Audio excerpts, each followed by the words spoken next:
আপনি যদি couple of sentences make করতে পারেন, অর্থাৎ ২-৩ টা সেন্টেন্স মেক করতে পারছেন, কথা বলতে গিয়ে থেমে যাচ্ছেন, কথা বলার স্পিড আপ করতে পারছেন না। ইভেন যে প্রবলেমটা হয় আমাদের বাংলাতেও, আমরা কথা বলতে গেলে ব্ল্যাংক হয়ে যাই। যখন মানুষের সামনে কথা বলতে যাই, তখন আরো ব্ল্যাংক হয়ে যাই। এটা শুধু ইংলিশে যে প্রবলেম, এটা কিন্তু তা না।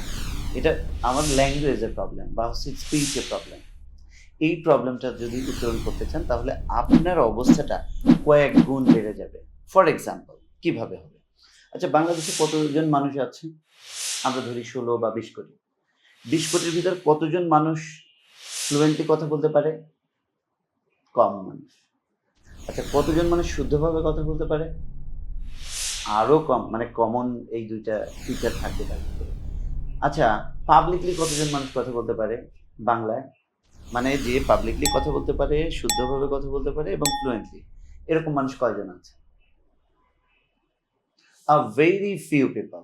কয়েক লাখ হবে, তাই না? তার মানে ইউ আর নট অ্যালোন। এটা ওয়ার্ল্ড ওয়াইড এই প্রবলেমটা কিন্তু হচ্ছে।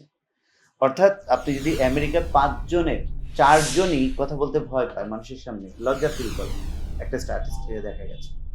তার মানে ফ্লুয়েন্টলি কথা বলা যে শুধু আপনার সমস্যা তা না। আপনারা যারা নেটিভদের সাথে কথা বলেন, আপনারা দেখবেন যে অনেক নেটিভ স্পিকার্সরা তারা আ, আ, ও এরকম করে বা তারা সিং করে পরে কি বলবে। অনেক procrastinate করে। হয়তো আমরা মনে করি যে না এটাই মনে হয় নেটিভ টোন বা হচ্ছে নেটিভ সিস্টেম, সেটা না। তাদের এটা বা লাইক বা কিছু ওয়ার্ডস রিপিটেডলি ব্যবহার করে।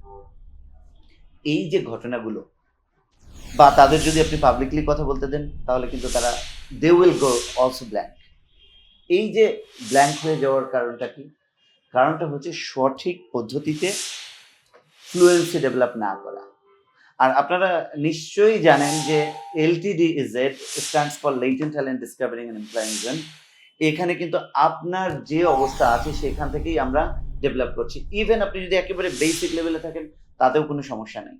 আমরা স্টেপ বাই স্টেপ পারবো। But if you can make sentences, মনে করেন যে আপনি ১ টা ২ টা সেন্টেন্স বলতে পারছেন, ৩ টা সেন্টেন্স বলতে পারছেন।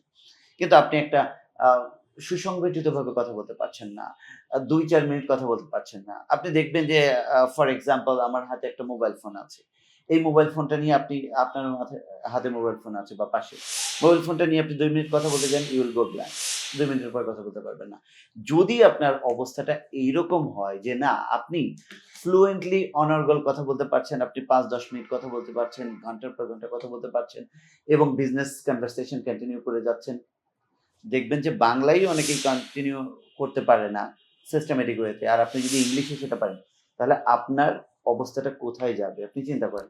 বাংলাদেশের তাহলে ভেরি ফিউ অফ পিপল যারা কিনা এই পপুলেশনের ভেরি স্মল পারসন যারা কিনা ফ্লুয়েন্টলি কথা বলতে পারে, যারা কিনা ফ্লুয়েন্টলি এবং পাবলিকলি কথা বলতে পারে, যারা কিনা ফ্লুয়েন্টলি পাবলিকলি এবং উইথ প্রপার অ্যাকসেন্ট আর প্রোনাউন্সিয়েশন এর সাথে কথা বলতে পারেন। এটা খুব অল্প সংখ্যক মানুষ।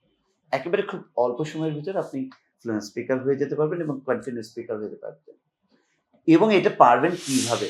আমরা ওয়ান টু ওয়ান এর মাধ্যমে, ওয়ান টু ওয়ান সেশনের মাধ্যমে এটা করে থাকি। এটা এমন না যে আমাদের মেথডটা হলো আপনাকে শেখানো হয়, বোঝানো হয়, এরপর আপনাকে প্র্যাকটিস করানো হয়, তারপরে প্র্যাকটিসটা ক্রস চেক করা হয়, এরপরে আবার আপনার ওয়ান টু ওয়ান আবার চেক করা হয় এবং তখন যদি আমরা ১০ মিনিট আপনার টাস্ক দিলাম, ১০ মিনিট আপনি পারলেন না।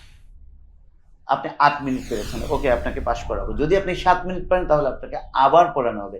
কারণ 80% হচ্ছে ন্যূনতম মার্কস, যেটা 80% মানে 8 মিনিটস তাহলে। তাহলে এই 8 মিনিটস আপনি যখন কথা বলতে পারবেন তখনই আপনাকে নেক্সট লেসন এ দেওয়া হবে। এভাবেই আমরা আমাদের নিশ্চয়তা প্রদান করতে পারি। আপনিই আপনাকে এটা করতে পারবেন। তো এখানে ওখানে না ঘুরে আ দীর্ঘদিন পরিশ্রম না করে আপনার কাঙ্ক্ষিত জব বা ডেস্টিনেশন বা লিডারশিপ আপনি এখনই অর্জন করতে পারেন। যদি আপনি চান ডেফিনিটলি আপনার speaking fluency, accent development, presentation skill এবং পাবলিক স্পিকিং স্কিলটা ডেভেলপ করে আপনি আপনাকে সমহিমায় উদ্ভাসিত করতে পারেন আপনার নিজেকে। So wish you all the best.